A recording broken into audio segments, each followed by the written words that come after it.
Bom estar aqui de novo com você para o nosso ponto D. Nós estamos terminando uma série, um especial sobre a pandemia, né?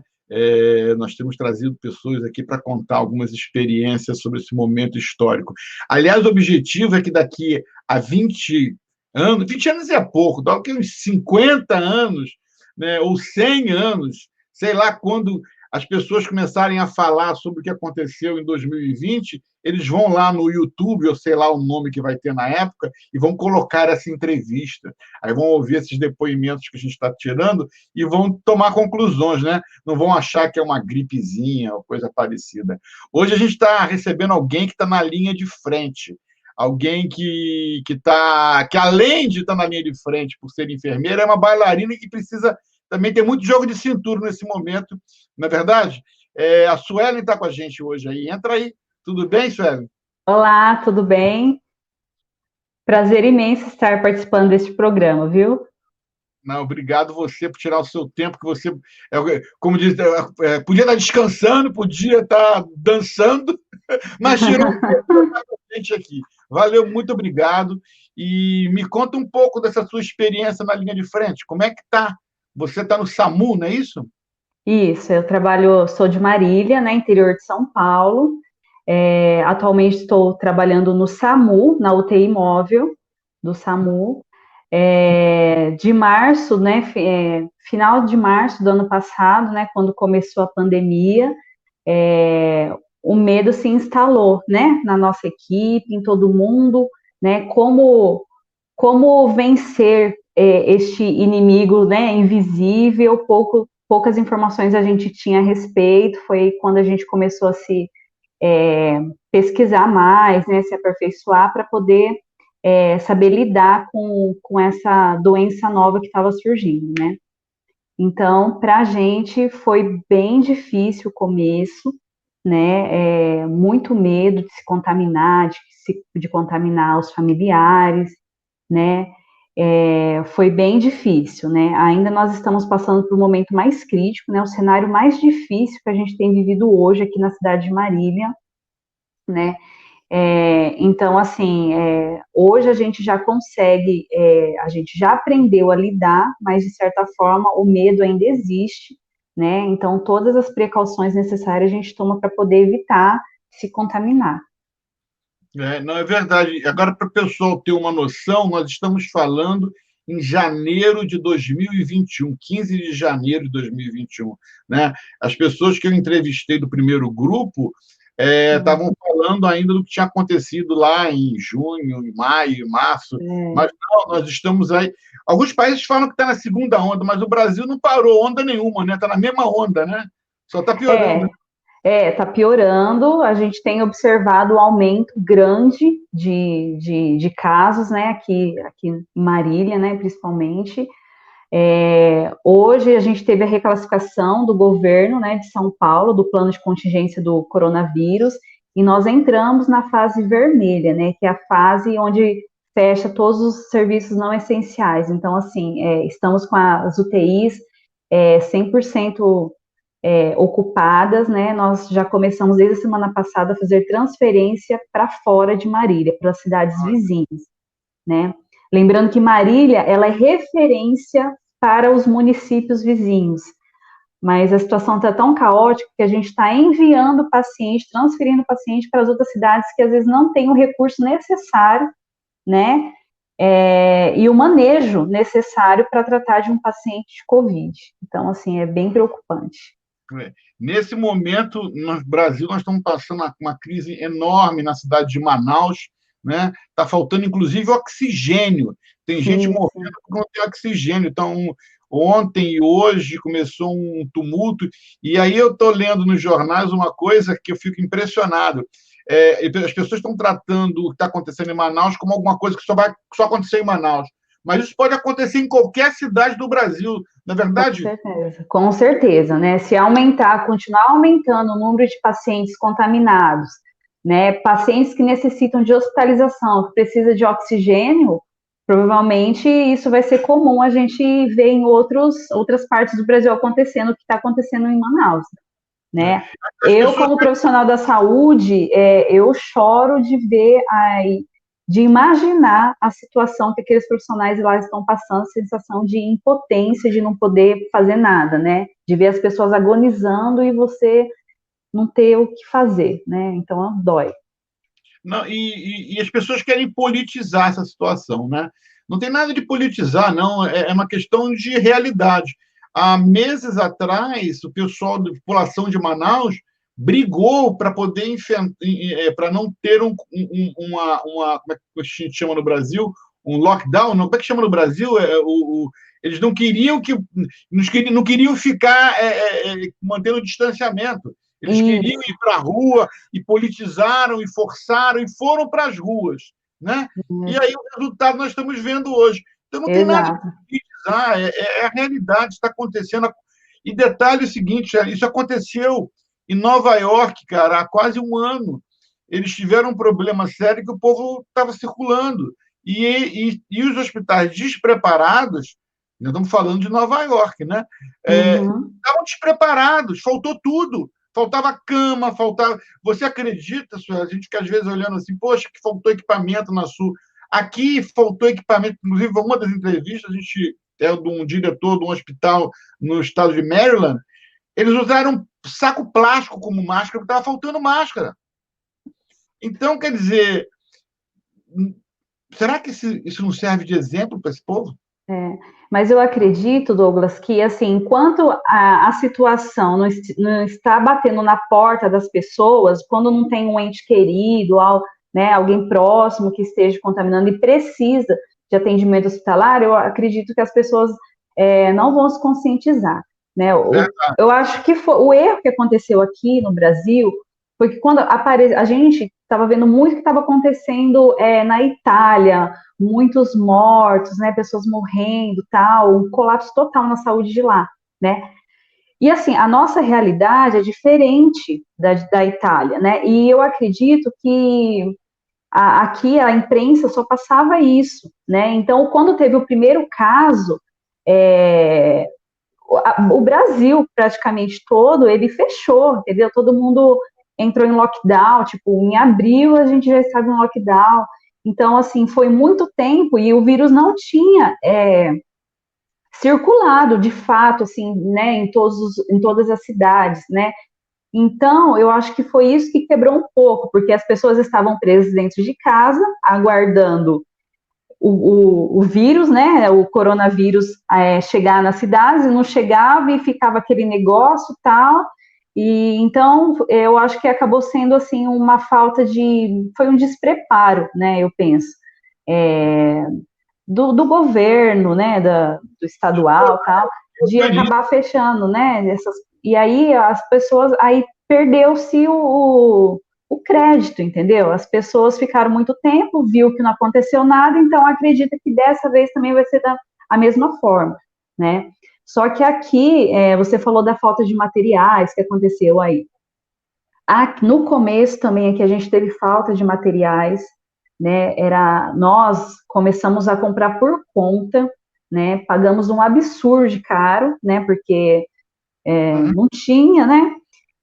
E aí, depois que a gente comprou, que começou a chegar, né, os EPIs de fato, assim, né? E agora, como o mundo está vivendo essa segunda onda, então, assim, está difícil comprar EPI de novo, né? Então, não é falta de verba, é falta de fornecedor, né? Até hoje, a gente sofre com essa questão de EPIs, né? Hoje, Explica para o pessoal que não sabe o que é EPI, o que é? EPI, equipamentos de proteção individual, né, que são as máscaras, gorro, avental, né, em caso mais específico é aquele macacão Volk, né, então esses são luva, né, esses são os materiais. E aí tem uma máscara específica que a gente chama de N95, né, que a gente utiliza durante um procedimento mais invasivo, né. Hoje, nós estamos em falta. O que tem não é o que atende a sua especificação, entendeu? Então, é algo que deixa a gente realmente preocupado, né? Então, a gente compra por conta própria para a gente poder se prevenir, né? Para evitar. E assim, lembrando que é interessante até falar, né? Às vezes vê nos jornais aquelas pessoas, os profissionais usando aquela roupa, né? Toda paramentado. Gente, aquela roupa é horrível de trabalhar. É insalubre aquela vestimenta. O pessoal reclama da máscara, imagina aquela roupa toda. Não é funcional. Imagina, você não consegue, tipo, dentro de uma viatura, que é onde eu trabalho, no meu serviço, não tem como, o ar-condicionado não dá conta, e também você não consegue falar com o médico, a gente conversa meio que por código, né, fazendo gestos para entender, porque não dá, porque a gente precisa ligar o exaustor da viatura, que é para tirar o ar da viatura e jogar para fora, para evitar essa contaminação, né, essa dispersão do vírus dentro da viatura. Então, assim, não dá. A gente fica todo suado, assim, né? Não dá. Muito calor a gente passa com aquela roupa. No começo a gente sofria porque não sabia respirar direito. Você tem que manter a tranquilidade para você conseguir respirar e fazer o seu trabalho, né? Mas, assim, eu acho lindo. Eu amo a minha profissão, eu acho lindo o nosso trabalho, não só a minha, mas de todos que estão na linha de frente, porque mesmo diante da dificuldade, né, nós não medimos esforços. Na UTI, eles mudaram a carga horária dos funcionários aqui em Marília. Eles trabalham só 6 horas, então são 6 horas com a mesma roupa, né, sem poder trocar, então a pessoa ela fica sem ir ao banheiro, ela fica sem se alimentar. Então, se não for amor à profissão, eu não sei o que é isso, né? Se não for amor, empatia ao próximo, eu não sei o que é isso. Então, assim, quando as pessoas olham para um profissional de saúde, só vê só ali trabalhando, mas eu, tipo assim, trabalhando eu consigo ir mais além, tipo, as renúncias que esse profissional está fazendo para poder estar na linha de frente, trabalhando, dando o seu melhor, né? Colocando em risco até a sua família, né? A sua vida. Sim. Né? Você vai para a rua, volta em casa, e como é que você vai fazer? Então, assim, mudou muito a nossa rotina de trabalho no SAMU, né? Atende um paciente, deixa no hospital, a gente faz a limpeza de toda a viatura, a gente tem reforçado essa questão da higiene, né? Então, tá bem difícil, assim, né? Então, isso acaba também atrasando um pouco as outras, né, ocorrências e tal, né? Agora, eu queria mudar um pouco o foco do nosso bate-papo e a gente está falando da profissional de saúde. Né? Agora, eu queria falar da Suelen, a pessoa. Como é que está para você? Me diga. Olha, no começo da pandemia, eu fiquei muito ansiosa, né? Chorei muito, com medo de tudo, né? E aí, não podia sair de casa, era do trabalho para casa, vendo vídeo, conferência, se atualizando. Então, eu respirava essa questão da pandemia, do coronavírus. Então, eu vi que eu estava quase desenvolvendo ansiedade por conta de tudo que a gente estava vivendo, assim. E aí eu comecei a procurar uma outra coisa, eu não me sentia segura para voltar para uma academia, né? Mesmo que algumas não estavam funcionando, né? Eu não me sentia segura, mas eu precisava fazer alguma coisa. E foi então que eu comecei a pedalar, né? Eu com meu esposo, a gente faz trilha, e também descobri um amor que eu não imaginava pela corrida, então eu corro e eu pedalo para eu poder me desligar um pouco desse cenário crítico que a gente está vivendo, sabe? E aí, com isso, eu estou conseguindo equilibrar o meu emocional, né, e me desligar um pouco de tudo isso que a gente está vivendo. Você não vê televisão, não vê jornal, com certeza, né? Não vejo mais, não vejo mais. No começo eu via, mas agora, se eu quiser informação de alguma coisa, eu pesquiso pela internet, né? Mas eu não procuro não ver, porque acaba, né? Não só, Aumentando. com certeza, com E certeza. a família, como é que a família vê isso com você? Eles estão sendo. Você falou que você tem filhos, não? Tenho um filho de 3 anos, o Então, como é que Nicolas. tudo isso funciona com o Nicolas, com o seu marido? Como é que é a história? Olha, Você... no começo, em março, finalzinho de março, a gente teve o primeiro paciente de Covid, né? Fez a tomografia, deu Covid, e ele estava com muito esforço respiratório, precisava entubar. E eu fui a primeira, né, da equipe do SAMU, junto com a minha equipe, a fazer a intubação do paciente, né? Nossa, um Auxiliei. procedimento bem. Então usei toda aquela roupa, né? Todo mundo olhando para mim, parecia que estava indo para um matadouro, assim. E essa era a sensação, né? E aí aquele dia, entre nós, as enfermeiras, a gente tinha até conversado a gente queria alugar uma casa para a gente sair de perto da família, né? Mas a gente falou assim, vamos ver como que vai caminhar as coisas, qualquer coisa a gente faz isso. Né? E quando eu fiz esse primeiro atendimento desse paciente, que precisou ser entubado, eu me distanciei do meu filho, do meu marido, eles dormiram em outro quarto, né?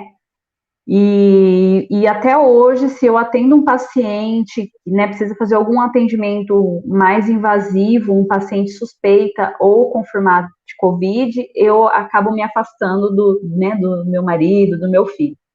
Para os meus pais, eu às vezes vou visitá-los, mas a gente não se abraça, não beija, é um oi de longe, né? Então, esses são os cuidados que eu tenho, assim. Chego em casa, eu tenho uma solução que eu passo na roupa para desinfetar, passo álcool no celular, chave do carro, tudo, né? Mas no começo eles ficaram bem aflitos, né, e preocupados, né, junto comigo, por eu estar na linha de frente, né? Mas eles entendem também que esse é o meu trabalho, essa é a minha vocação, então eles estavam sempre prontos para me dar a força necessária que eu precisava no momento. Isso. Agora, uma pergunta, já chegando no fim do nosso bate-papo aqui, que eu falei para você que era ser rapidinho. Nossa, estava tão O que, bom. que a Suelen teria feito se soubesse que iria ter essa pandemia de Covid?